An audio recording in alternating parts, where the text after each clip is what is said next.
Okay. Sorry there. I also had to go onto the better Wi-Fi link there.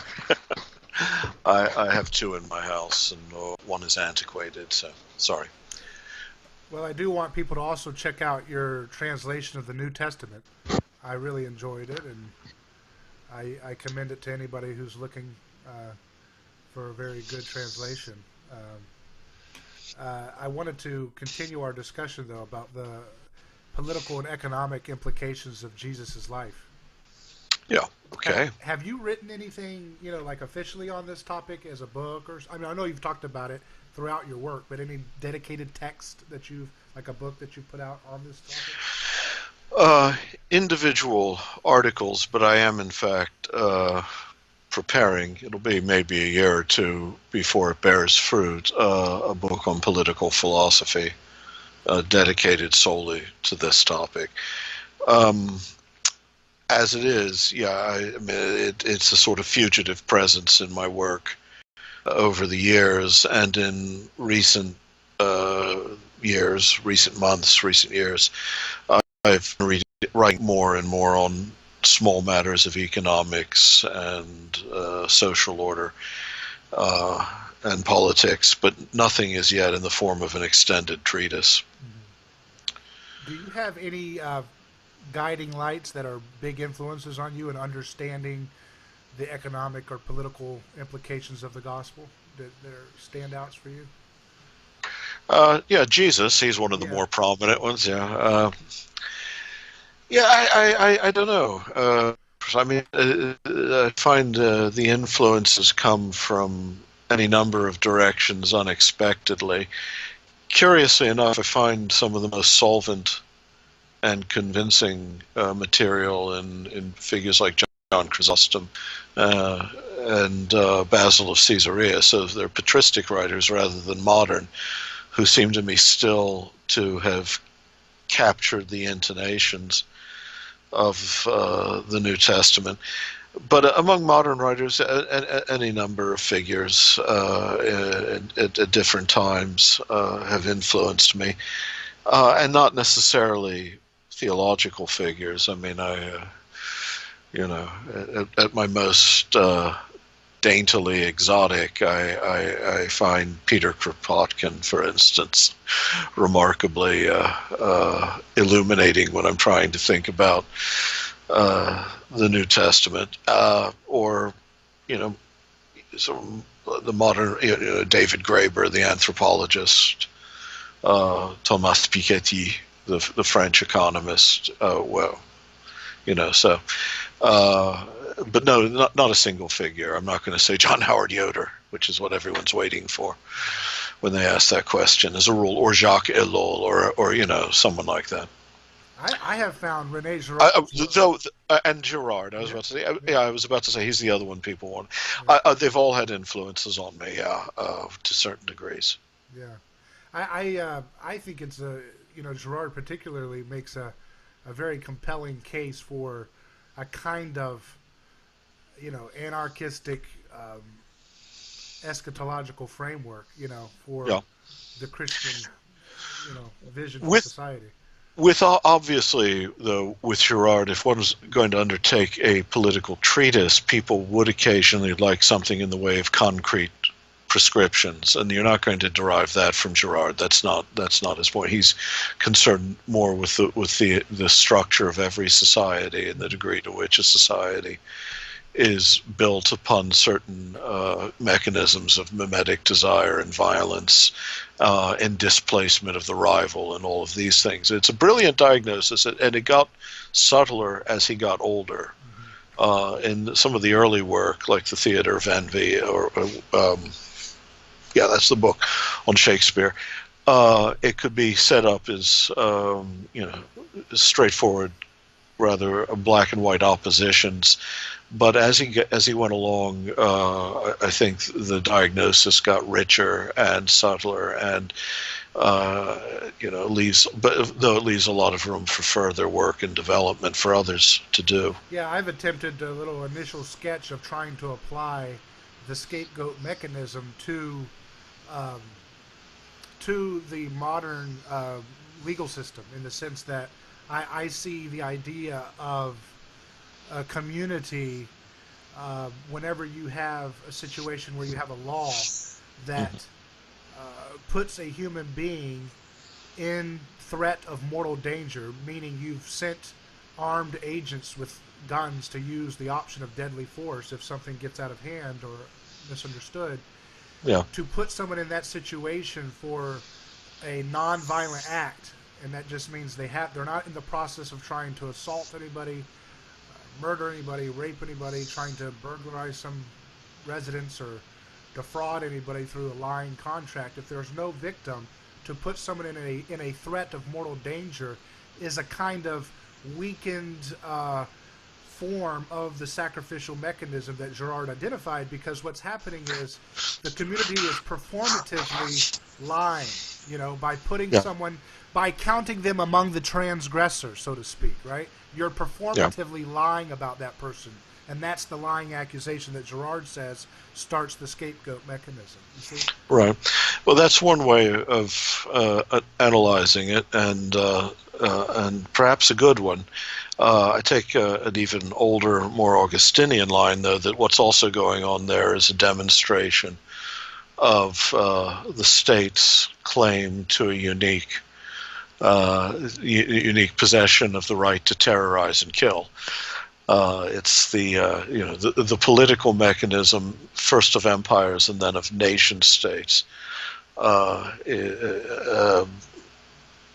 is the basic claim is that the wielding of this force is legitimate in the hands of the state, but illegitimate in the hands of anyone else, and therefore ritual displays of that power by needless excesses of force in imposing law or seeking judicial remedy are also, as you say, performative acts. They're meant to reinforce our submission to the moral rightness of the state having the power to kill at its disposal. I mean, you see that even with the jury system. Now, the jury system it's infected with gospel concepts for personhood.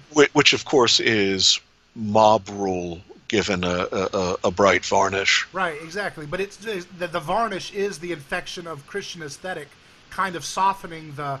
I can remember those cases in the South where the sheriff would protect an African American from a lynch mob by putting them in the jail. Now, that's a very ugly situation in all levels, but you see the judicial system acts as a kind of extremely imperfect evolution away from street mobs, right?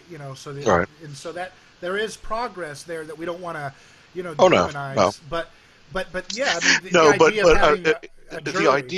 the ideal of one thing is one thing. A trial by jury is an attempt to humanize the law, and in English common law was definitely superior, say, to the French tribunal. Right. I mean, specifically, it was the idea is, of course, that there are such things as peers, and that starts from the recognition of a certain class system, that the possession of high, middle, and low justice shouldn't all belong merely to a patrician caste of landlords and squires, but in fact that in a class system from which it evolved, that one should be judged by those who exist at the same level of society and make that judgment communal and require unanimity. So all those things are quite admirable in their time, and of course now we don't think in terms of class. I mean, we say, but at least we claim we don't. But there's the problem, because of course as soon as the notion of peers becomes merely a synonym for your fellow citizens, then you have jury systems, as in the South. Quite often you could have a black man on trial from an all-white jury that wasn't going to acquit him no matter what, no matter how innocent he really was. So, the jury system removed from the context in which it was incubated can also then just become mob rule, lynch mob with a smiling face. Right, with a petticoat, Well, yeah. with a pretty tie on, yeah. Yeah, and that's exactly what it actually functions as, usually on the everyday cases, because it's almost as if you're taking a snapshot. It can do. I know specifically of cases where it has not. I mean, quite the opposite, where a jury drawn. I remember in Baltimore case, it was a very good thing that the jury was drawn much from the local community, so that there was an understanding of the situation. A case that I, just for personal reasons, had a glimpse into years ago. So I mean, it can go the other way as well. Right. Yeah, and the fugitive slave laws; those were famously struck down sometimes by jury nullification, where juries didn't want to, and those are good uses of the jury system. I think that's an area of Christian focus that we need to redouble our efforts in engaging in a conversation across the divides of these different denominations and so forth, to try to rally the Christian concern for justice within using the jury nullification tool to strike down laws that are using violence to solve a non-violent thing. So I do not think, and I think this is something that there's a lot of room for moral teaching to be developed and explored. And I think there's a hunger for it. I think people right now, you see the social justice movement and you see criminal justice reform movement popular on a very surface level, on conservatives and liberal churches. And so I see the crowd, there's a communal hunger for some kind of, what can we do to do justice? And some of it's, of course, nominal and surface, but we can take that atmosphere and try to ground it into specific, like you said, concrete steps of guidance that we can apply to do justice. Because I think, as we've spoken before, voting isn't going to do really anything. And so if you really want to, do something tangible.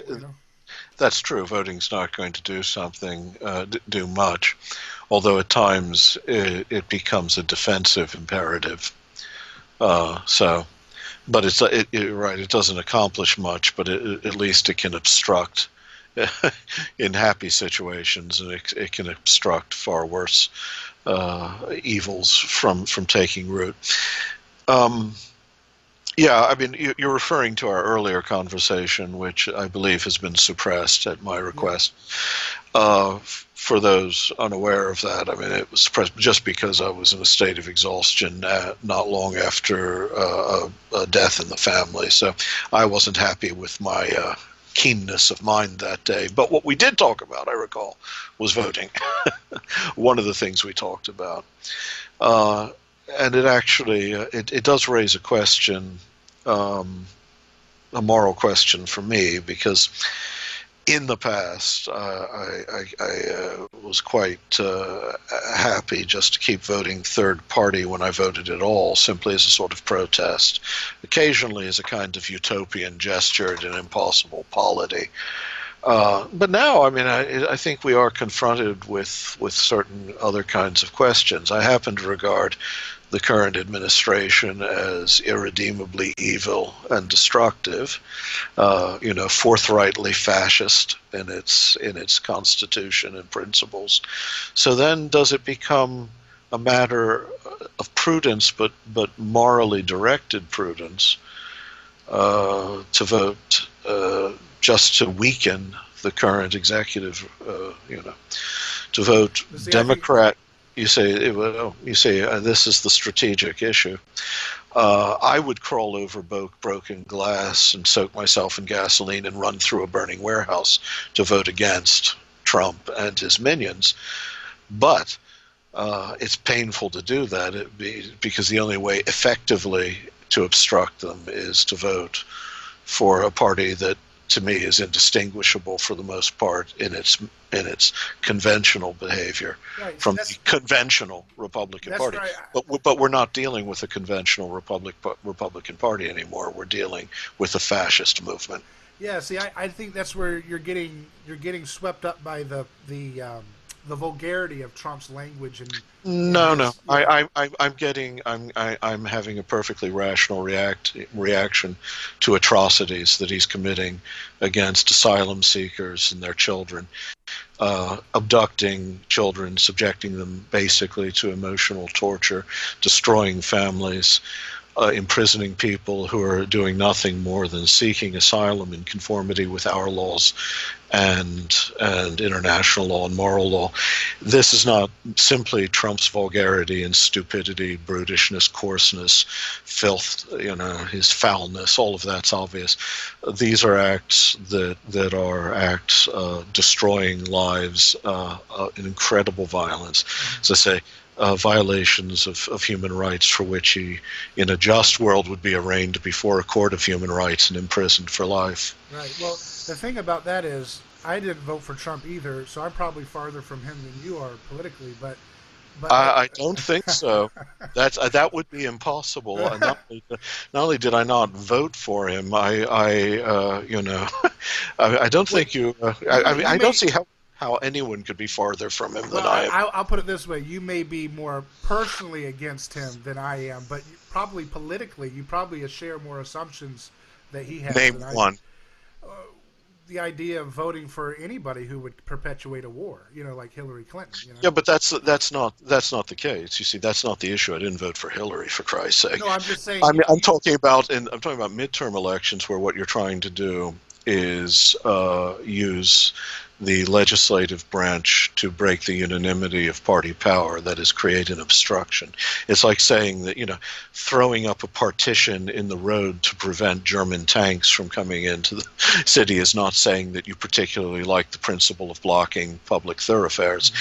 But that's not the suggestion that I share any. So is it a utilitarian argument that you're making that you want one less child in a cage if you get the Democrats in? Because that's my hope. How can you prove that you will have one less child? Oh, I can't, because the Democrat. It's an arbitrary. It's a game. It's a distraction. No, it's not a distraction. What is a distraction is becoming so abstractly idealist in one's politics that one relieves oneself of responsibility for the imperatives of the moment. There are times when you have to make a bad choice, not because you agree in principle with what you're doing, but because it's the old thing, the old Kantian notion that a murderer, or let's not deal with Kant, the Nazis are seeking the Jewish family in your attic. Do you lie? Even though lying is contrary to your normal notion of the moral good. A strict Augustinian or Thomas says, no, you can't lie, but maybe you can kill the Nazis. I'm not. You see, that's it. The alternative to, say, trying to use the vote prudently to block Trump's power during the hideous time that he's in office. It's not saying that one approves of the Democrats. It's either that or violent revolution. What are you going to choose between? Right. But what I'm saying is, I think there's no way to know whether you're actually going to have one less human child in a cage with his opposition power. So what? Nothing is guaranteed. The question is whether you have to. I think it's a case. It's a crapshoot. It'll possibly even be more, because here's why. No. You see, no. I'm not going to let you put it anyway. Let me answer that first. That's nonsense. You're relieving yourself of moral responsibilities by making an argument that's plainly false. The Obama administration was horrible when it came to deporting. Right. I used to think of him as the deporter-in-chief. I have called every president in my lifetime at one point or another a terrorist or a warmonger. So I've hated them all. That's not the point. No other administration set out this policy and refused the ameliorations and reversed the ameliorations that happened under Obama.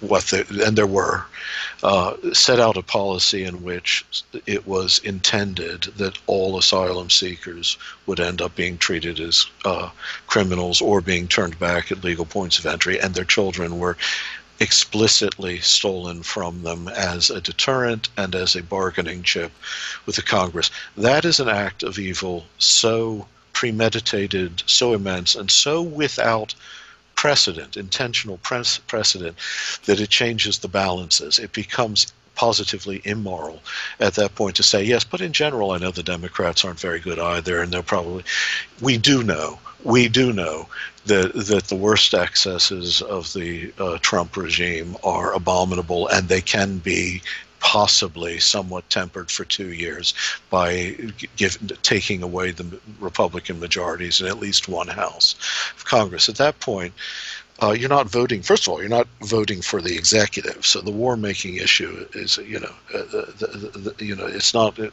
you vote for Hillary, of course, you're voting for just another terrorist, just another member of the Goldman Sachs military-industrial complex party, which is Democrat and Republican at once. But I, at the same time, I would regard it as morally wicked this November not to try to make an effective vote to dilute the power of the monster in the White House right now. But I know what argument you're going to make. I just don't want to hear it because you say that it's a crapshoot, that you don't know. I do know that if I think the media is selectively this issue. The media selectively putting our collective attention on his violence because he is a kind of president which does not fit the fashionable style of violence, which is to use politically correct, clean language, which is favorable to the metropolitan elites, but you still ritually sacrifice millions of people. I cannot participate in that. Yeah, because look, I did not hire Trump. So when I did not hire him, he does not represent my interests.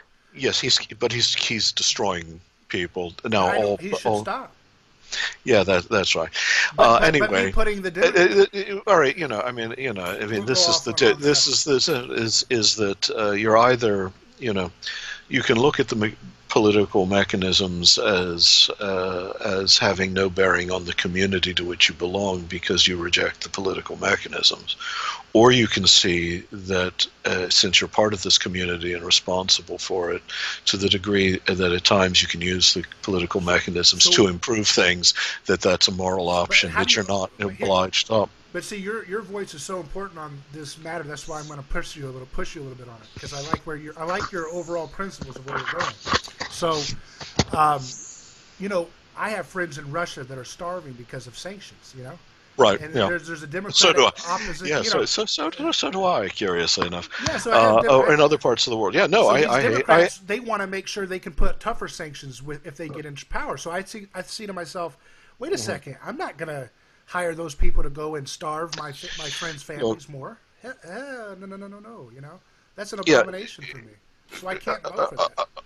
Understand though that whereas in principle that's true as a general philosophy to your approach to party politics. It's why I don't belong to the major parties. I'm registered Democratic Socialist, as it happens, just to be annoying to people. I prefer not to belong to any party at all, but I figure that's the one that would be most annoying to Republicans and Democrats alike, although the Democrats like to pretend there's an affinity there. But in general, there's one thing. The truth is, though, there's not going to be an improvement when it comes to it's simply not going to happen when it comes to the treatment. Right? The Republicans aren't going to. They're not going to alleviate the sanctions either. What will happen, however, is that if the Trump movement continues to enjoy the support of a majority in both houses of Congress, the constant and relentless assault on innocent lives, against which I have no other defense to mount other than protest, is going to get worse and worse and become more pitiless, more extreme, and more unapologetic. And it's going to change the language of the culture. I agree with you that we have excelled to this point in creating sanitary and hygienic violence from our perspective. You know, the people that we murder overseas with Predator drones are very far away, and they really are indistinguishable from the figures on a video game screen. And CNN and the mainstream media, they won't show you 24/7 audio clips of Russian children screaming like the Mexican children that were arrested on the border. They won't play that because it doesn't fit their bipartisan deep state narrative of perpetual saber rattling, you know? Honduran, Guatemalan, and San Salvadoran children, to be precise. Yeah, it's. But you see what I mean? They're convenient with, they pick and choose which children are conveniently fashionable to sacrifice, and I hate that. I don't pick anybody's children. Let them all go. So I'm not going to hire people like Chuck Schumer, who gives no care about those Russian children screaming, and there will be no major media playing their audio every day to make it convenient. Let me ask you this here. Just if you have two hordes descending on a village, each intent on destroying that village, carrying off the women and children, carrying off the goods. If you could convince these two hordes to start battling one another to a standstill, you might just save some of the people in the village. The point of using the franchise to the degree you can, to the degree that you can use it to serve the community to which you belong, has to be one that's purely negative. It has to be one of obstruction. It has to be a form of resistance. If you vote Democrat this November, which I will do, not that it has any damned effect here in Indiana, it's the ultimate red state, but it just might keep Joe Donnelly or say someone in office. The only reason to do it is not because I like those people or their party or the causes they serve, but just because it's a form of resistance to try to inhibit the executive with the legislative branch. What I'm hoping for is greater stagnation. Right, and I understand that argument, but I think we'll lose our long-term standpoint to guide the church towards a better direction, because there's always somebody, there's always a conservative or somebody who can say the same thing, like, I don't like Trump X, Y, and Z, but I'm really concerned about stopping the war in Syria. Hillary said no-fly zone. Trump said, no, we don't need to be there. And that really pricked my moral conscience strong, like you were pricked about the border thing. And so people selectively choose, and they say, well, for me, I have a friend in Syria. I've seen the screams. I've seen the bloody faces. Hillary wants to put no-fly zones, so therefore I got to have to pick and choose. And so it's just an emotional moral nihilism that you're assenting to. Yeah. No, precisely the opposite. The emotional and moral nihilism lies in allowing the long-term view to excuse you from the responsibility of the short-term strategies you need to mount a resistance. And that means at times using as long as they're not, I mean, let's be honest, what's morally better, trying to obstruct Trump's power, trying to assassinate him? Now, I'm not saying that I know the answer to that question. I just think that as a Christian, the former is more in my line. But the notion of simply stepping back, saying, well, the long-term view, the utopian view of serving the kingdom of God only in a state of absolute moral purity, and until that absolute and perfect utopian Christian reality is lying on the horizon, any participation in the local partisan struggles on the ground can only be a betrayal. To me, that's nihilism. That's nihilism masquerading as idealism. Well, to me, there's other forms of public engagement besides voting. Yes, but I'm talking about the ones that are actually effective, and that's going to include at times. I have shifted more people away from war in my career as a political writer at the top conservative sites than I ever had if I voted for a Democrat or Republican. That's true. You know what I mean? So it's like I'm not trying to say I've got points or something. I'm just saying. Yeah, I know, but I mean, you're acting like it's an either or. I'm just saying I want to. My principle is that if you hire someone to do something that you yourself, it's a sin for you to do. They tell you they're going to do it once they're hired by you, and then you hire them anyways. You're guilty of that moral sin, and I don't think we should sin. I don't think any Christian leader should advocate people to sin. Now I know the lie thing. I know the whole, you got to lie if a Nazi comes on the door. I get that stuff, but I'm talking about grievous sin like murder. That's a big problem for me. Like the idea. I actually, I have no way of knowing how Joe Donnelly is going to vote on any particular overseas aggression. I assume that any Democrat or Republican, you're right, is not going to be trustworthy in this regard. So you're right. If I knew for a fact that there's a specific war, I mean, if he were saying he wants to expand the use of Predator drones or continue to support it, or he's interested in going in to Syria, he's made none of these pronouncements. So I'll grant you that if you actually know for a fact that you're voting for a person whose deeds will be murder, then obviously you can't vote for that person. But that's not the situation I find myself in. I think if they don't speak out about it, you can assume that by omission they're continuing the status quo. That's what their plan is.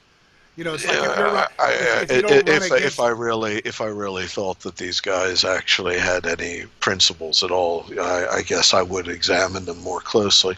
I'll say this: that whereas what you're saying, you see, I'm of a divided mind here, because 2 years ago everything you're saying is more or less what I used to say. Mm-hmm. So again, as I say, it's creating a condition of prudential judgment for me. I'm not a complete pacifist, for instance. I'm not either, I never was. So I'm not against voting completely. I voted for Ron Paul. That was the last time. Yeah, I would cut off my hand before I'd vote for a damned libertarian. But at least he was in. You would have loved him. No, at least he's anti-war. That's good. But look, I know your disagreement with the Randian libertarianism, but you are like so close to Ron Paul. No, because Ron Paul is like Robert Nozick in that he premises the libertarianism he preaches on the irreducible principle of private property, the absolutely inviolable good of private property. That's the root of privacy. That's the root of liberty. And admittedly, there's a certain practical sense in which you can read that on almost distributist terms, that without property, everyone's a slave. So, but I start from the Christian view that actually that there's a deeper principle that makes even private property already a violation of community and of human solidarity. I understand the philosophical disagreements between you and, say, a Ron Paul, but functionally, you're very close. But no, functionally we're not. You would he was the only guy that would pardon all non-violent offenders. You would too. Right. Yeah. Definitely, so I like him. But you can another take person who would do that. Between, I'm saying. Well, no.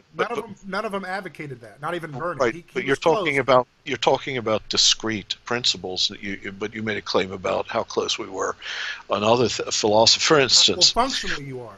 How would Ron Paul have voted on the 1964 Civil Rights Bill? He would have voted against it, as he said. Right. Yeah. And to me, that's morally moronic, because I don't believe in any libertarian principle that would allow one to make that decision. The simple fact is that I'm not a small is beautiful person. I believe big is beautiful, but I believe is bad, but small is bad too. That their local tyrannies are every bit as destructive as global tyrannies, and they're often more indestructible. And at times you have to call upon the larger forces to defeat the smaller and crueler forces. That if you were to break society down into a sort of subsidiarist paradise, what you'd actually find is all sorts of local despotisms where interests of power organize and collude in order to oppress the poor. And how do you break out of that? Well, the poor usually don't have any avenue of escape. The sort of libertarian daydream that they can just get up and move into some better place, and that better place will stay better. I mean, that's silly. And so what happened during the Civil Rights Movement, say when Eisenhower had to send in troops, is that the large federal forces, which in principle I love no better than the small local forces, nonetheless had to come to redress an enormous evil. I do not take the libertarian line for the simple reason that they think that one of these sides is inherently better, that the small and local will always prove to be less violent and better and more and freer. And I believe that neither is true, that all communities that are structures of power. So the anarchist line that all, both small and large, have to be broken down into something like anarcho-communist visual would be a healthier view, probably. But let me say, that's what I mean. Is that you can take specific, with almost any political figure, you could find areas where we would be in agreement until you get to the really perverse ones. So with Ron Paul, I'm for I'm for legalizing, doing away with the war on drugs, legalizing war on sex workers, consensual sex workers, adults. Yeah, well, again, but you see, this is what you're preventing me from getting to my next point. Nonetheless, I don't believe that just personal free consent is the basis of the law either. That communities have interests too, and if they want to protect, not punish, but protect the women who are exploited by sex work, whether they say they do it consensually or not. That a community also it has a perfectly legitimate moral concern there in exercising it. Nonetheless, again, as you would rightly point out, using the mechanisms of terror to deal with it, which is how we do it, is not obviously what we should be doing. How would we do it? Do you have any idea? How would a law work without... How would a Christ-imitating community, a little town that just in a theoretical bubble said we wanted to try to help women not get into sex work, but we don't want to we don't want to be an abomination to the ethic of the gospel by coercing them through the barrel of a gun, you shall not, do this act. How would we do that? Well, you see, and here's the difference between a libertarian and a socialist, right? Because I would try to marshal as best as possible civic resources to provide alternatives and do my best to persuade. But you're right. I mean, I wouldn't use violence to prevent it, but I wouldn't have problems with it being illegal. You see, the law doesn't always have to be something imposed by a gun, but it can nonetheless have a moral authority. So it sounds like you're talking about a social voluntary contract. You're very close to a voluntary. No. Well, I mean, how voluntary? Voluntary is a? Well, let me put it this way: in a socialist setting, you wouldn't have the option of simply deciding, well, no, I'm going to be rich and not pay taxes. I would grant the right of the community to control the flow of revenues, monies, things like that, to the degree they exist. At what point would that become coercion, though? Because you have to eventually, you're going to have some guy who they won the lottery or something, or they invested in Twitter before it went big, and they're millionaires now, and they don't want to pay for the playground that you want because they don't have kids. And they don't want to pay for the teen pregnancy center because they don't think teens should get pregnant or whatever. Are they going to keep their money in bags under the bed? Because if they're not doing that, then there's going to be a taxation system, obviously, that they can't escape. And if they don't want to pay it, what are you going to do? Send men with guns? I'm sorry? Well, you send men with guns and say, hey, you're greedy. Because that's against the gospel. Is it? Yeah. Is it? I mean, you if you do it yourself, always remember that. No. Would you send a gun? Would you take a gun to someone to tell them to stop being greedy? Well, as I said, I'm not a total pacifist. So it depends on how the methods of coercion are used, I suppose. But on the whole, I wouldn't think it necessary, because if you have a monetary system, you can have a tax system from which one cannot. I mean, functionally cannot. Talking about an inflation? You're talking about inflation? Well, inflation is simply an inescapable mechanism of the monetary system. Yeah, no, I mean, obviously, ideally, as long as one can hoard money. I mean, money itself is Caesar's portion, not the Christians. As long as the monetary system exists, it can be exploited and abused. You were asking me whether I agree with the libertarian perspective that it would be all right, that a person should have the liberty to withdraw from stuff. I'm not saying it's all right. Here's what I'm saying. But you're let's asking take how away it the would be enforced. libertarian boogeyman, because I don't know who that is. It's going to get us confused. No, but Because I don't know if you're I'm a asking libertarian. I'm something else. You're asking for practical answers that, in Yeah. and of themselves, don't have to be given in the present, because we're not in a social situation where it makes any sense. If you have a particular small town of a community of no people, if you're really going to reduce it to micropolities, then it might be enough for just half the town to go and sit on the person's lawn until his conscience strikes. You don't know. See, now Those sorts that's of something things. I'm okay with if you're Right, if but you're the point of neighborly making, about it. yeah, but the point is, it's not like I have to tell you what methods of coercion would be used. I mean, there are That's moral not coercion. coercions. Sure, it is. You can coerce a conscience without guilt. I mean, it depends on how we're using the word here, but okay. But try to awaken conscience. I fully agree. You're not going to succeed in every case. But the point is, that's what we don't want, but the right? point is, I don't have to supply an answer to that question because the question itself already presumes a structure of money and possession and violence and guarded property that's perverse. So. When we exist in that situation, we exist already in a social reality that is constructed upon principles of violence and possession. So you would say that from a Christian standpoint, even the concept of money is a violent or antithetical. Yes. Mm-hmm.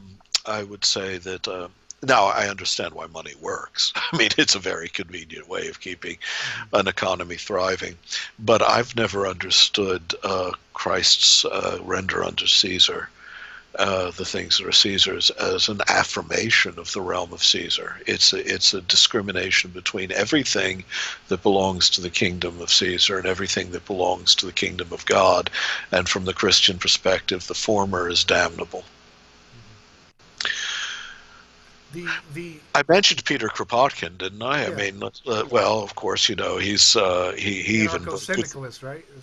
Well, really, actually, anarcho-communist. You have to be very precise with these anarchists because you know how they care about order. But what was interesting about him was that he even broke with Bakunin. Just as Bakunin, recognized what Marx didn't, that using the mechanisms of the state in order to force into existence this imagined socialist utopia was insane, because all you were going to do was make the state the sole proprietor and even more jealously violent guardian of the total wealth of the people. Well, Kropotkin actually wrote with Bakunin because Bakunin still was willing to think of anarcho-syndicalist arrangements that were based on a wage system, whereas Kropotkin was saying, in this sort of dreamy, maybe even unintentionally kind of idealist Christian view, thinking in terms of a community in which even the monetary system, the wage system, doesn't exist, because that's a subtle form of coercion and enslavement. Well, certainly the fiat system we have is definitely a coercive system. I will agree with you on that. I would not attack money itself, because I think it's just a medium of exchange that any community, if you want to trade tobacco leaves, if you want to use silver, if you want to use Bitcoin, you can use it. That's not violent inherently. It's just the manipulation of it by. What grounds and who controls the currency? Then let's put it that way. What we call money now is currency that's certified by the power of the state. Yeah, federal. It's not even certified now by a gold standard. No. Not that I'm one of those lunatics who gives a damn about that sort of thing. I just mean that at the end of the day, if you trace back the foundation of the value of the cash in your pocket, you're going to find it terminates in a loaded gun. Right, and that's exactly what I'm saying, is that the fiat system we have, where the government has a monopoly on the issuance of money and credit and can set the price of money through arbitrarily selecting the interest rate that the banks can then take, and they get a discount that we do not enjoy. They then create credit and money out of thin air. They give it to their favored corporations and bureaucracies, and eventually that money trickles down into the rest of the economy, and it's a hidden tax because the prices increase on a delayed effect. so that it Right. hits the people on fixed incomes and those on low income the worst, whereas the people who got the newly created money, they don't experience the depreciation in their purchasing Sure. power. And so it's a hidden And then tax. And this, so and oh yeah, no, it's worse than a tax. It's a hidden robbery. There's such a thing as a legitimate tax. This is not that. yeah, it's unfair weights and measures, if you want to use a biblical And attack against it. and it goes hand in hand, of course, with a debt system that exists only to turn poverty into a source of revenues for the rich. You have a debt system that, as we know, I mean, works very effectively in this regard. Almost everyone below a certain income level is in debt. Throughout history, the difference between the rich and the poor has been between creditors and debtors. This is why I mentioned David Graeber earlier, and Piketty to a lesser degree, but Graeber, in fact, his book on the history of debt is brilliant, if infuriating in some regards. But the point to remember is that the way the credit system works is inherently predatory. It extends more credit than the poor can actually absorb without putting themselves in a position where they can't discharge the principal. Yeah. A single missed payment on a credit card, the APR goes up to 28% or something. I don't even know what's like. And immediately someone is now, for the rest of the decade or the rest of his life, paying off interest on a principal he can't get rid of, and there's usury. Right, and there's no, and there's also no year of jubilee that would relieve him from that. So the poor become an ever-flowing wellspring of wealth for the rich. That's the genius of capitalism. You can make a commodity even out of poverty, and all of What this. you call capitalism, I would call fiat currency manipulation, central planning, and corporatism. And do you imagine that any of that isn't necessarily the attendant result of a capitalist economy? Do you think that you could have a capitalist economy without all of that being its natural metastasis? Yes, I think that's an abomination of a capitalist. I don't care about the word, though. So if capitalist, because a lot of people are emotionally tied to a certain frame of capitalism, I think you're using. You can attack that word if you want. I'm assuming that you're using capitalism there to mean just something vaguely like free market. Yeah. Economics. Well, that's it. There's always got to be a free market, because otherwise you obviously do create nothing but poverty. But capitalism, I mean specifically in the technical sense of the post-mercantilist system of investment, of the investors also owning the means of production and reaping the principal profits, and creating a labor as a resource, a commodity that's fungible. I mean, in the technical sense, a capitalist system is what you were describing as in with all those other words. So if you just want to use capitalism in the American vague sense of any free market, so when you go to buy a bar of soap from a local soap maker, that's capitalism. But to me, I've abandoned that word precisely because the media and the education system has attached that word to state corporatism that I just let. If you want to call that capitalism, go ahead. Capitalism. I'm not going to save a word.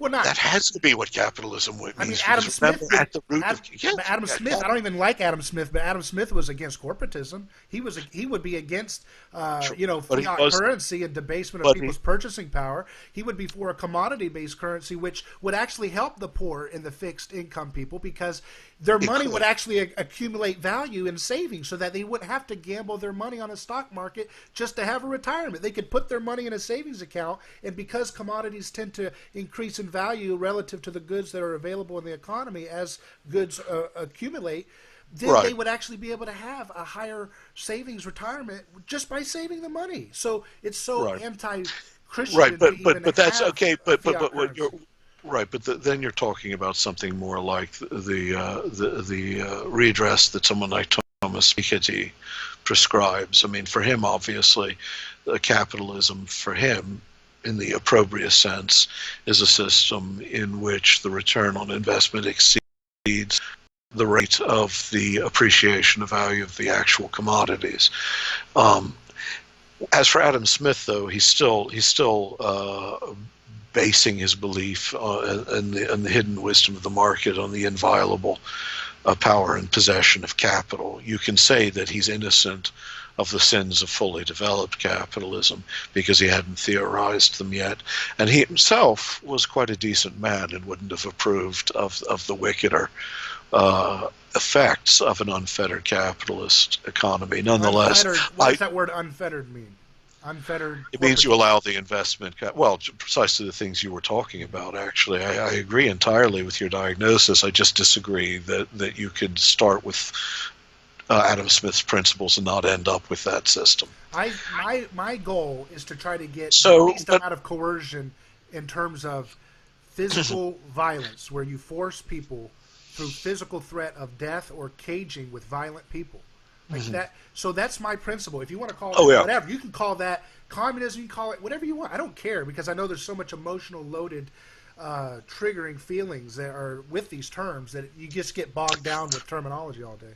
Well, I think the term we were arguing about was capitalism, and I humbly submit that you're not using it in its technically precise sense, but no one does anymore anyway. So if all you mean is that you don't mind people freely buying and selling and making things, I perfectly agree. And I also agree that we have condemned, let's say, call them pensioners, persons whose lives conclude past the point where they are of labor value anymore. To accept a labor theory of value. Oh yeah, no. Well, no. I would hope not. But to the degree that but nonetheless, the system we live in calculates labor as a resource, and so lives become measurable in terms of their labor value in the calculus of the market. In the calculus of a rigged state. A state-rigged market. It doesn't need. Well, you can say state-rigged, but it's a market-rigged market. I mean, you could have a state you could have the most latitudinarian state in some ways, and still have these injustices, so long as no attempt was made to address the almost inevitable growing disproportion of wealth on the part of creditors and debtors. But the state, obviously, in its fully developed form, the state and the market are one thing. It's why, of course, the laughable, the 1 billionth of a micron spectrum of American political discourse is between those who want greater or lesser regulation, whereas, of course, the notion that state and market are anything other than two sides of the same the same structure of power is ludicrous. But yeah, my ethical principle that I think we have to try to suggest to our fellow Christians and those who are interested in Jesus, if they're not religious even, is that we have to abide by non-aggression and non-vengeance. Yeah. And so that means that has implications for how we engage as voters, as we've touched on, how we engage as jury members. So we cannot use aggression or vengeance to punish people in that way on a jury system. Yeah. And then the third piece is to use your prophetic witness as Christian role models in your community or the national platform to rebuke and offer a merciful alternative to state violence. I think that's the job of the church. I know that you and we could go hours on, technicalities about private property. I think it's an ethical form of system, which is naturally the natural outworking of ownership of oneself. Yeah, but again, that sounds remarkably like Robert Nozick, and I think that already it's a profoundly modern way of talking. I don't think I own myself, who owns you in relation to your neighbor? My neighbor and God own me as much as I own That's why I said God owns us. That's why I took that away. Who owns you in relation to your neighbor? My neighbor has a claim on me that means that I don't own myself entirely. So I understand that, but that's not a level that can actually be implemented as law, so to speak. See, I think that's because wrong. But you're then you're still within the classical liberal paradigm then that law is Well, you're basing the notion that the law starts from us as individual possessors of ourselves, and that law and the well, you seem. I mean, you're saying that this is a natural, that there's a natural language of me owning myself. As I said, it sounds very much like Robert Nozick, and it seems to me simply to feed back into one one stream of the classical liberal model of that individual proprietary claim as the basis of law and polity. I'm not saying that that's what you believe. I'm saying that's what it sounds like. Yeah, because they're imitating the personhood revolution that Jesus started. You know, I mean, they're imitating it in bad ways and good ways and flawed ways. Well, personhood and individualism aren't the same thing. I know they're not. I mean, but there's an imitation to it. A person isn't a person because he owns himself. He's a person because he's a place. He's a place that is open to the presence of other persons, where the other person can enter in to moral community. He's the place of the other as much as he's his own possession. I would rather do without the language of possession altogether. I mean, I think that the sort of the radical suggestion that all things are God means all things are God and nothing is ours. Right. You find this language in John Chrysostom and in Basil of Caesarea, Gregory Nazianzus, and Ambrose, as well as some of those fellows who wrote the New Testament in Nietzsche. And I think that I would rather do without a language of property and ownership. At the same time, I appreciate the distributist position, that if you make property in the sense of that which is approprium, that which is my sphere of operation in that world I gather around me in order to make a place for others as much as for myself, then you've robbed me of all sorts of dimensions of personal existence. So I grant that there is an understanding of the goods, the way in which we share goods, in which some fall, but the gospel opens up choice, the radical choice of the Good Samaritan. The radical choice of loving the neighbor. Yeah, but I'm sorry, but I mean, no, don't exaggerate that. Choice is not a good in the gospel. The right choice is what is good. But it has to be predicated on your choice, not through government edict. That's my point. There is one right choice, which is to love your neighbor, but it can't be done through a bureaucratic edict. That's the point. That's the abomination of it. That's the shortcut to heaven that leads to hell. Right. You've got this somewhat backwards. The choice also can't be left up to the individual in all cases. The choice has to be made by a community, too. Role models. You're right that role models. If we're going to use a mimetic frame, it's going to be role models that people follow. You can distill everything into the language of the story of the Good Samaritan, which is a parable about who my neighbor is. It's not the complete picture of the moral good and the basis of law, right? Yeah, sure.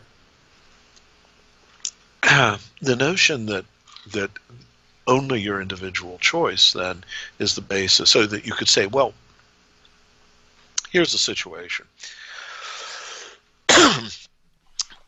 We belong to a society in which we enjoy a relative degree of communal prosperity and civic weal. We're aware of a community over the hill where people are starving, even due to their own misuse, perhaps, of their resources. Nonetheless, they're starving. We've decided as a community to devote this much of our wealth to them, to alleviate their ills. You have 2 or 3 people, though, in the community who say, well, it's not, I don't choose to do that. See, at that point, yes, I think the community is perfectly right to say, we don't give a damn what you choose. The community is going to... It's just a victim-flavored form of sacrificial violence, though. You're right back to the... Uh-oh. Okay. Yeah, no, I'm trying to fix this screen behind me, and I just happened to be in the process of fixing it when you called. The sacrificial, you're back to the same sacrificial logic, but you flavored it with victimism, as Gerard said was the big problem. It's not sacrificial logic. I mean, it is, because the majority, it most certainly is not. That is total, utter, absolute nonsense. Yes, the majority overrules you. Not every time that you're out. When you're overruled by the majority, that does not mean in every case you've become the sacrificial victim of mimetic if violence, yes. If there's violence behind it, yes, there is. Who's to think about violence? You have shared goods. The goods are going to be given. I mean, there is. I'm talking about a community that has a public purse, and they choose to donate part of it. Should be voluntarily contributed to. You should persuade me. So if I had money, right? If I had I persuade you by saying if you want to be part of this community, you're free to leave. I mean, I'll give you that. But here's the thing. But if you want to use our roads, then you're going to have to contribute. That's a voluntary contract. Then you're in a voluntaristic framework. No, it's not voluntary. That's the covenantal community of that many libertarians propose, which is you are free to leave. We're not going to use violence, but you can leave this HOA, a large HOA size.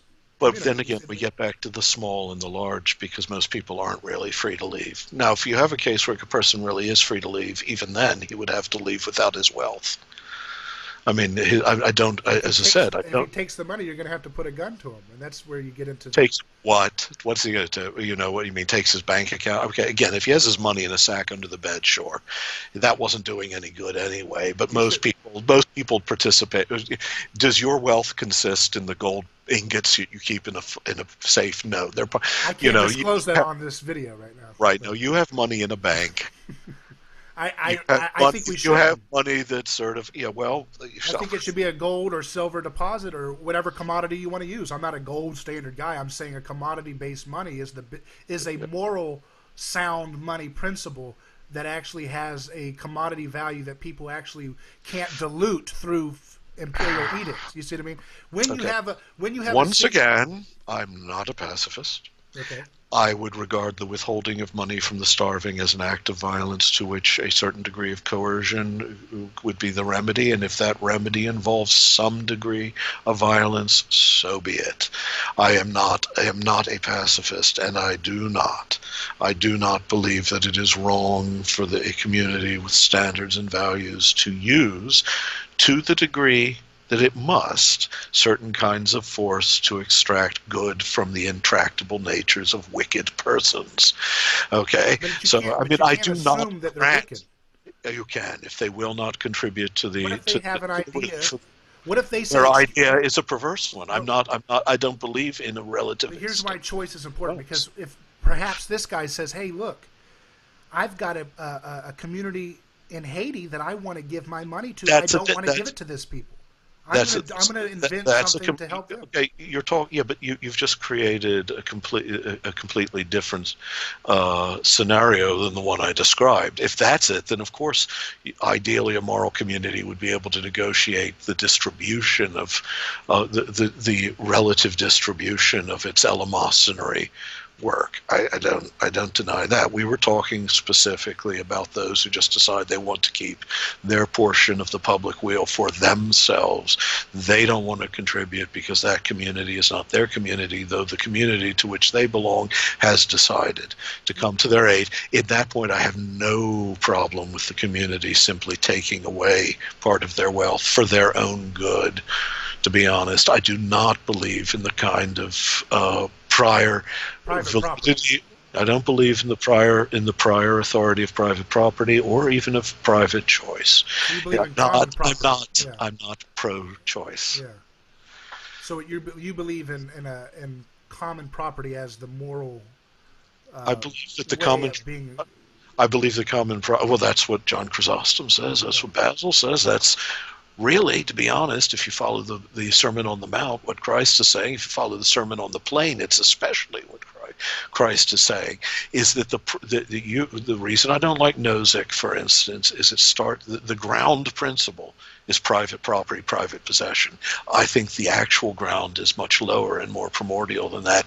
It's the common property that we share naturally, that all things belong to all and therefore are inviolable to all. And only secondarily, to the degree that is acknowledged as the ground of the just and the good, are there isolated spheres of private use and private proprium propriety, but they have to yield to the deeper and more original moral good when necessities arise. And so I cannot start from this position of choice being the ground, or individual liberty being the ground, or private property being the ground. All of that I see is already parasitic upon the true good. So what would be how would one navigate the moral problem of the tragedy of the commons and the economic term of it? Or if we're going to use Girard's words, he would say it's a crisis of undifferentiation that you're inviting with this kind of common property model. How do you navigate that more? Because there's a lot of moral problems with that. It's actually, though, that aspect of Girard, I think, is among the cruder parts of his thought. But that, we'd have to get very deep into the details there. But the economic principle of tragedy of the commons is similar. I use those as kind of overlaying layers of the same. Well, when you say the tragedy of the commons, where do you locate the tragedy? I located it in the enclosure of the commons, right? It's just people don't take responsibility for doing their due contribution to cleaning and taking and maintaining. As a matter of fact, historically, that's not true. If you look at how the commons in England, for instance, and in Scotland, what condition they were in before the enclosure, is that there were certain irresponsible persons who were guilty of sort of conscienceless spoliation, but on the whole, actually, the commons were much better maintained, because sooner or later the community recognized that it had to organize. You see, that it was organized in its use of goods. It was understood. You gather a certain amount of wood. You don't just and the community around you, and it often through the use just of moral coercion would not allow you to gather up all the wood one night for yourself and store it and keep it away from everyone else. When you actually look at the history of the commons, they were not better cared for when they were enclosed. Rather, they were better appropriated and designed for hunting, certain kinds of cultivation, and for gardens. But they weren't better cared for. They didn't flourish better. The ecologies of the enclosed commons tended to degrade much more quickly. And we know, we could just look at house owners versus renters. We know there's a moral but you're already to take care in a system of property where the distinction between property owners and renters, between creditors and debtors, has put in place, and where one has been forced to occupy the moral, social, and spiritual station of one or the other. Because you're already in a system of antagonism and distinction between credit and debt, real property and not property, and there's no common property. It's either that of the creditor or of the debtor. The debtor has very little. Sure, in that system, you're not part of a community of commonweal, so of course it's going to fall apart. But that's not the case when you talk about, say, the village life of that was built up around the commons, where actually sure, there were landlords and there were tenants, but there was also, and that was the bad part of it.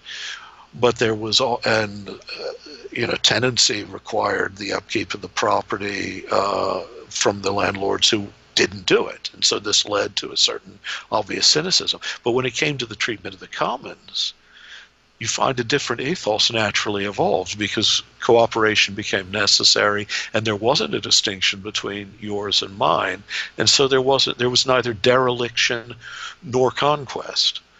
One only has to look at a public bathroom, though, to see what. You're starting in at a park. They smell foul. You ever been to a state park and they have those bathrooms? Sure. Looks like, yes, they're bad. They're bad people there, and who owns that bathroom? It's the public good. That's why no one has. Yeah. Well, is it the public good? Who owns it? The state, right? I guess. Right. Right. There are people who take it. Right. It's the thing. This belongs to the apparatus of the state. It's their problem. That's what happened, of course, in Russia after the revolution. It was understood that why was labor so unproductive? Why was so much left to fall apart? Because, of course, there was a proprietor. It just wasn't you. You were, if you were a citizen, you were a debtor. If you were a citizen, you were a tenant. If you're in that system, of course, you haven't been asked to participate in the goods. Why should you participate in the labor of preserving the goods? Obviously, that's going to breed a spiritual and a moral system of its own. Moral and spiritual life is, of course, inseparable from material conditions.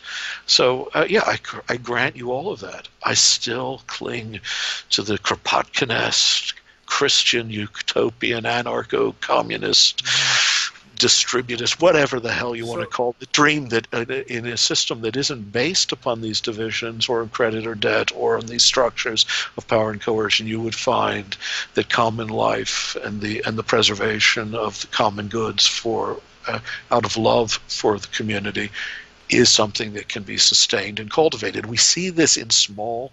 I mean,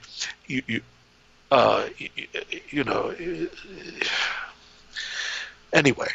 The small communities can achieve this. I believe large communities can as well. Yeah, but I'm not persuaded that that's necessarily the end goal that Christians should go to. But I do see something attractive about it, in theory. And this is all in theory. We're kind of we're doing our best to kind of. Now, of course, we have to exterminate a whole lot of fascist insects on the way to that utopia. There's the temptation. But see, that's where no matter which. No, see, that's the temptation. No matter what our end point is trying to get there by some other means, which takes us back to the voting issue. But as I said, it's going to be a prudential judgment about what you're accomplishing and by what means. I would say that we need I to think work that you're towards wrong. We need to have a coalition. Okay, you call yourself ideally in an ideal world anarcho-communist, whatever, right? So perhaps someone would call me an anarcho. Well, I also like capitalist. I also like the word. I like the word Christian. I think that's another name for what. That's what but I've got it right. You've got it wrong. Oh, I just thought you're not allowed to steal. We haven't dealt with that. You're not allowed to steal. There's no greater way of preventing stealing than getting rid of property. But it has to be voluntarily. No. You see, once again, I mean, that's where you turn into the modern libertarian voluntarist yourself. Everything comes down to individual choice. Yeah, individual choice is fine. I don't believe in individual desire. I'm a fan of the mimetic theory. So I'm not in that caricature. But you do believe that what's important is that one have the liberty to make the choice. Yeah, because if I believe that that's good sometimes and sometimes bad. To me, that's but I just never want to put a gun to them. I want to let them figure it out themselves. There are times when I think I have a pagan neighbor, right, and he bet on a good upstart company, right, and he became a billionaire, and I'm saying, and he wants to keep his $1 billion, right. I'm not going to sit there and say, excuse me, we're moving towards, we got rid of Trump 50 years ago. I'm still at it now. Here we go. And I'm going to tell you, Mr. Pagan, that you need to correct your behavior or I'm not doing that. I can't do that as a Christian. I don't know why I don't know why you're being so malicious about pagans. There are plenty of pagan schools of the communal. I mean, no Stoic would approve of hoarding wealth to such an unseemly degree. I don't think just because one doesn't agree with a majority rule idea does not mean they must. Therefore, that's a logical fallacy just to assume. Therefore, they must be nefarious. They must be greedy. Let me give you an example. I have ideas that I would like to. I have ideas. I'm talking to myself personally of ideas I'd like to do, technologically speaking, to advance clean energy, right? And so I would like to, if I accumulate capital or savings over time, be able to use that to explore that clean energy. I shouldn't have to have some busybody tell me, excuse me, we want to fix a park over here. I'm sorry, I'll donate to something, but you're not forcibly going to take half my income, because I'm a millionaire now, Right. We've been talking about the question you asked, if you go back and consult the record, was how Christians should conceive of a society, but you keep coming back to isolated, sort of parabolic cases regarding the society we're in now. So yes, in the society we're in now, using the mechanisms of legal redress we have at our disposal now, which means only violence. I understand why you're against that. On the other hand, you've even said privately again that you were against the idea of using the IRS to put people in a oh prison yeah, cage for tax. right. evasion. I mean, what the IRS does is abominable, and they're free of almost all the normal constitutional breaks on prosecutorial power that any other branch of the government or the judiciary is. Now. I think we're on No, agreement. no, On no, the now. no, We are. no, no, no, we no, have we're a few not. No, abstract no, principles we got to work no. out. I think it. No, but let me put it this way: if you amassed $10 billion, say, and you devoted $10 billion to your green energy program, you'd get a complete tax break, wouldn't you? You use the law. You mean now, or you mean in yeah, now, yeah. now. I mean, let's be honest. If I'm using the state's preferred form of clean energy, there are some types which I know right, of, right. No, that no, the no. state But wouldn't help them with. You know? Let's just bring this down to an abstraction, because we're actually asking about mechanisms of whether or not someone can take your money to fix the light in the park rather than build the green energy. Well, the way it works, and this doesn't seem to be unjust at all, as far as is that you devote, say, $8 billion of your wealth to creating this green energy. Well, that's not taxable wealth. That's been devoted to. But say you devote $1 billion and the other $9 billion you've invested in the market and all that. Of that $9 billion that you're keeping for yourself, is it unjust then for the community to say, well, you're going to pay this many taxes because you have the resources, and we need those lights fixed in the park because people are getting mugged, at night because no, obviously not. So I mean, it's not a strict either or. I mean, the demands of the larger community on you, which, in the unsatisfactory form of the mechanisms of the coercive state, are imposed on us by people with guns or the right to put us in prison if we don't pay enough taxes on our boats or whatever it is we own.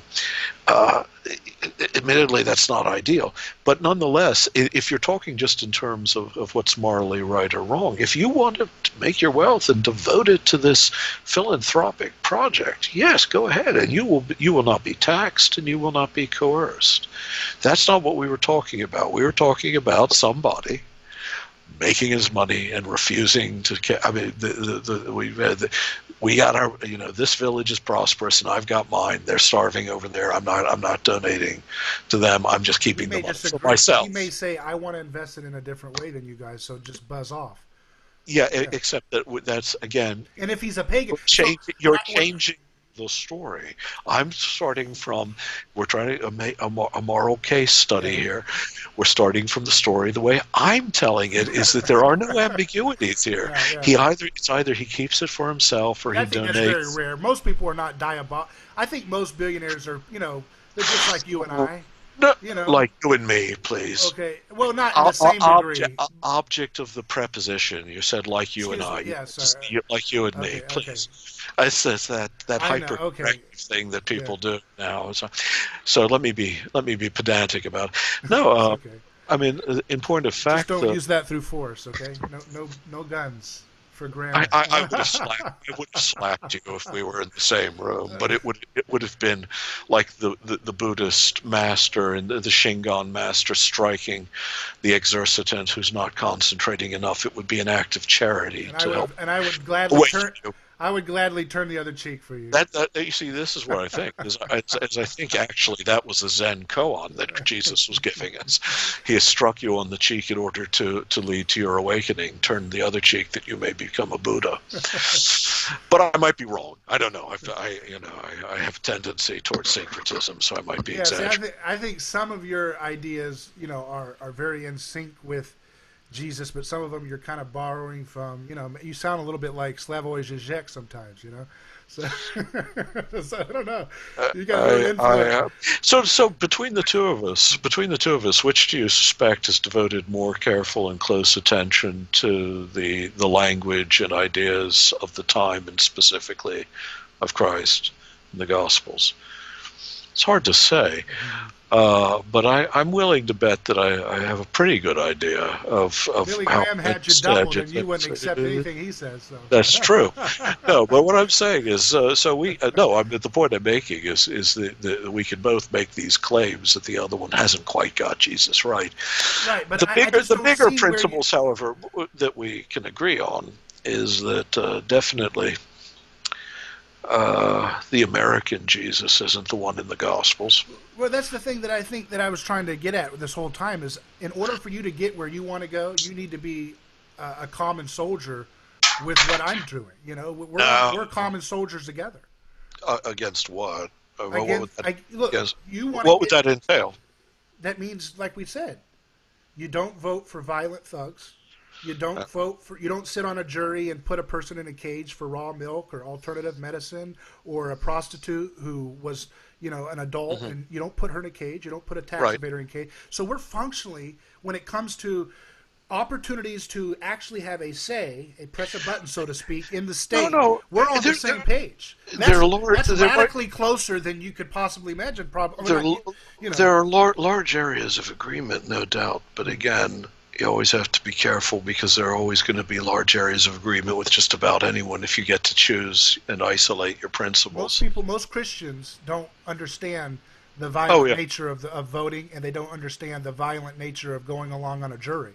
And so those are two pressing areas of persuasion that people like you and I need to work together, and others like us because there's not a lot of people that understand this. Okay, but if you do that like you and I think I'm going to have to hang up on you. No, I'm just but we can take that for granted, right? That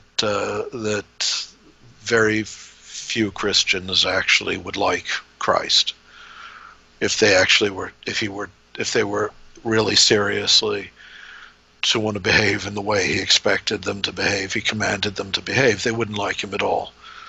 And it's not just the great American white evangelical, it's mainstream Protestants, Catholics, Orthodox. That's been true throughout Christian history, is that Christ is hidden in his own ubiquity, is who the real Jesus was, what his real words were, what his real demands on us are completely unknown to us, because the figure of Jesus, that's the object of most Christian piety, stands between us and him. And so if you're right, but I mean, the question is not whether we're going to agree on 1,000 individual strategies. The basis of it's not individual strategies. It's fundamentally the very thing you are asked to do as a citizen in this country. You are asked to vote to perpetuate who's going to be in charge, and you're asked to be summoned to a jury. So those are not just like a nuanced little, that's a neat little tactic to hold a sign. No, that's fundamentally your question as a citizen in America, is to decide in those fashions how you're going to participate by putting your little stone into the... You realize that those are still individual strategies. No one ever said anything about small individual strategies. These are how to deal with individual cases, one voting, the other serving on a jury. So let's say we agree with that. George says, but again, the social grammar of property and ownership of self was where we were coming up against considerable differences in philosophy. But that's a question that you have in the long term. That's not a question that you divide over. You see what I mean? Functionally, I don't know. I like dividing, but I understand. That's fine. But and we could go on that for a long time. But I'm trying to help the broader conversation in Christianity, whether you're, like you said, on the left or the right, Catholic or Orthodox, wherever you go, no one's even having this basic conversation on a public square. I don't hear this. Do you? Oh no! Have you ever? I don't hear this. Is there anybody? I know there's people. I know in academia and stuff. But, sure, yeah, in the academic. But in terms of popular engagement, you don't hear anything. Well, in America, no.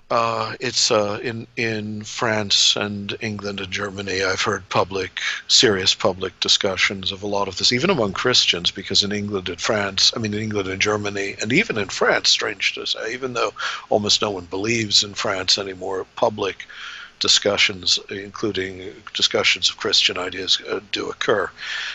In America, we're in an almost impossible situation, though, because the social ideology, the way the media functions, the incredible corruption of Christian ideals by the ideals of America,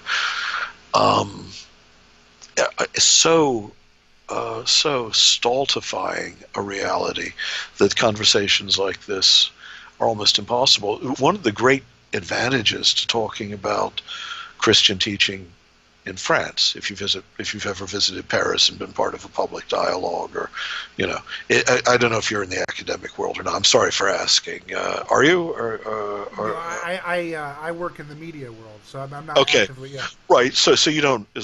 So I'm, as an academic, I'm one of those lucky guys who gets to go around the world on other people's dimes, and just to come up and have a fruitless conversation. But the thing is, what makes it possible to talk about these things in France is that you don't have this gigantic evangelical and American Christian consort, this fantasy Christianity, this false simulacrum of Christianity, this gigantic, grotesque parody of Christianity that is the pervasive social grammar. What you have instead are memories of Christendom, both its failures and its triumphs, and a willingness to be aware of the whole hermeneutical history of Western thought, including the Christian presence there. So you can have these conversations.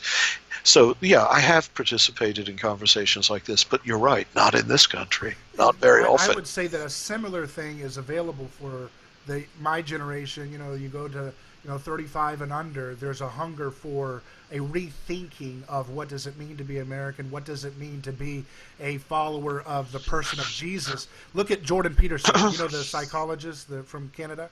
I recently did. Yeah, I know who he is. I don't know why people keep bringing him up, because I know he's very popular, but I find him to be both a very bad scholar. I mean, he constantly cites philosophers he obviously hasn't read, but I see his whole system of values as largely antithetical to Christianity, and yet for some reason people keep bringing him up in Christian conversations. Well, the point is that I just simply wanted to say that he's grounding, whether he's off on his use of this or not, he's grounding a lot of his unique ideas that he's trying to interject to the popular consciousness. He's grounding it with Jesus. He's saying this is the archetype of Christ, And I know you don't like Jung and all that. I know you don't like Jung, probably. I definitely don't care much for Jungianism, especially. But again, I would say be careful there, because the archetype of Christ is not Christ, and if you look at this sort of his belief in dominance hierarchies, you're just getting another apologetic for power and violence in a different package. All I want to say is that there's a large whether he's wrong or not. I'm trying to illustrate that his is a case study for how there's a popular hunger for new approaches to the historical person of Jesus in the public square, particularly strong within a younger generation in America that I'm seeing myself, where he's getting millions of views, and so we can all talk all day about whether he's right or wrong on that. I'm just showing you a token of an appetite for something fresh about Jesus. You see, you might see something I'm not seeing. I see it as a different kind of appetite, that the Jesus stuff simply incidentally got involved in the picture. But I don't think that. But you don't think that's why a lot of young people are excited about some of his stuff? They're like, oh, look, he does the Bible series, lectures, and that's some of the most. I know, whether it's wrong or not, they're ghastly. They're ghastly. I mean, the scholarship is okay. I'm thinking like an academic, and it's obvious in the academic world, Jordan Peterson is treated as a joke because he does. I mean, it's just a mishmash. It's a pastiche when you look at it on paper. And he wrote that book on that first book he wrote, Map of Meaning, and that was typical thing that you get from psychologists who just throw everything into the same sandbox and then stir it up. And so what I hear when I hear him talk about the Bible is a lot of really bad scholarship tied to a self-help philosophy that's neither Christian nor Jewish. But maybe I'm missing something. Maybe there's a history. I tend to think that you're right, that the hunger's there. I just That's what don't. I'm talking about. I don't You're think getting distracted by. You're getting like you're like a bull off to the Peterson. I don't care. I'm just using him as a case study to show you. Don't get so cynical about America's culture here, because the youth is hungry for a new thinking of Jesus. They may be wrong with Jordan. Well, I'm not saying one way or the other on that. Let's put Jordan Peterson aside. I think that they're looking for a daddy figure for the most part, but that's a different issue. Whatever his strengths or weaknesses are, I'm aware only of the latter, but I'm sure the former must be. Of course, I also, like most academics, think that if you have millions of followers, you must be pretty lousy at what you do, because ideally you only want a few hundred or a few thousand, because otherwise it's just too common, there's the academic prejudice there too. But in other spheres, I've seen it, and I've also seen young people willing to think in much more adventurous political terms than at one time was possible in America, when you always had to spout the same bland pieties over and over again. I wrote just a few fairly straightforward articles on capitalism and Christianity a couple years ago that, had I written them 10 years ago, would have received from the young, Orthodox inclined or conventionally or conservatively Christian inclined gasps of amazement and dread. But in fact, the objections to those articles all predictably came from people over the age of 30. Mm-hmm. Could you excuse me? I just need to deal with some pollen reactions here that I've been dealing with. But what I did see was, very conservative young Catholics, in the sense that they believed fully in the whole panoply of Catholic doctrine, but had begun to look again at Catholic social teaching and realize that, this isn't really consonant with the American system of values. And they were talking to me about all sorts of political ideas that appealed to them that 10 years ago you just wouldn't have found in those circles. So, I recognize that the consensus is breaking down somewhat under the weight of its own contradictions. Mm-hmm. So now it's a race, I guess. So do you have an interest in popular engagement on this issue? Like your book coming out that you want to do in a couple of years? Is that something you're aiming for a popular audience or a scholarly audience? You noticed a moment ago I mentioned some articles I wrote a couple of years ago, right? They weren't in in scholarly journals. Okay. They're not in peer-reviewed journals. They were in magazines. Mm-hmm. So obviously I'm trying to make an impression. In fact, I'm only doing this interview because I have some interest in trying to break through the sort of cultural, the sort of ideological coma of American Christianity, and that's why I'm writing that book as well. I can't do it necessarily in